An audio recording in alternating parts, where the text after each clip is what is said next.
దేశంలోని ఆలయాలపై తిరుమల లడ్డు ఎఫెక్ట్ పడింది. ఆలయాల్లో ప్రసాదాల నాణ్యతపై ఆయా ప్రభుత్వాలు అలర్ట్ అయ్యాయి. ఇప్పటికే కొన్ని రాష్ట్రాలు రంగంలోకి దిగాయి. ప్రసాదాల తయారీని, అందులో వాడే పదార్థాలపై నజర్ పెట్టాయి. ఆలయాల్లో ఆకస్మిక దాడులు చేసి ప్రసాదాల నాణ్యతను పరిశీలిస్తున్నాయి.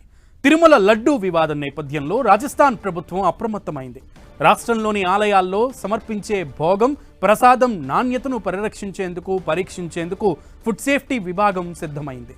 ఈ నెల 23 నుంచి 26 వరకు రాష్ట్రంలోని అన్ని ఆలయాలను తనిఖీ చేయాలని నిర్ణయించింది. ఇందులో భాగంగా ప్రసాదం నమూనాలు సేకరించి పరీక్షలకు పంపనుంది.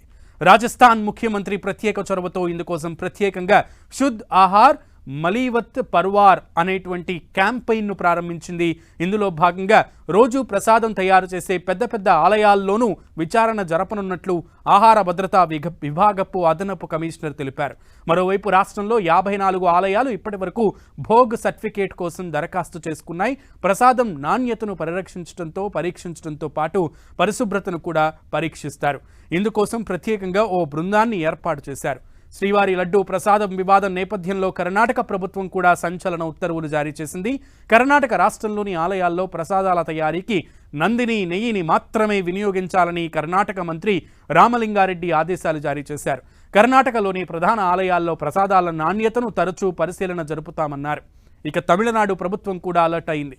ఫుడ్ సేఫ్టీ అధికారులు ఏఆర్ డైరీ ఫుడ్స్ సంస్థలపై దాడులు చేస్తున్నారు. దిండిగల్లోని ఏఆర్ డైరీలోని పాలు, నెయ్యి ఉత్పత్తుల నమూనాలను సేకరించి ల్యాబ్కు పంపించారు. అలాగే ఏఆర్ డైరీ నెయ్యి సరఫరా చేసే ఆలయాల ప్రసాదాలను పరిశీలించారు. మరోవైపు పళని ఆలయంలో ఏఆర్ డైరీ సరఫరా చేసే నెయ్యి వాడుతున్నారని భక్తులు అనుమానం వ్యక్తం చేశారు. అయితే పళని ఆలయానికి ఆవిన్ సంస్థ నెయ్యి సరఫరా చేస్తుందని తమిళనాడు ప్రభుత్వం క్లారిటీ ఇచ్చింది. దీంతో భక్తులు ఊపిరి పీల్చుకున్నారు.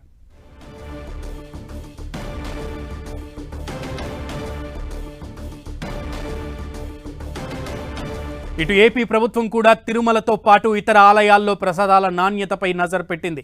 రాష్ట్ర వ్యాప్తంగా ఉన్న ప్రముఖ ఆలయాల ప్రసాదాల నాణ్యతను పరిశీలిస్తున్నారు. తాజాగా సింహాచలం దేవస్థానం ప్రసాదాల నాణ్యతపై ఎమ్మెల్యే గంట ఆకస్మిక తనిఖీలు చేపట్టారు. సరుకుల కొనుగోళ్లు, ప్రసాదాల తయారీ, ఇతర రికార్డులను పరిశీలించారు.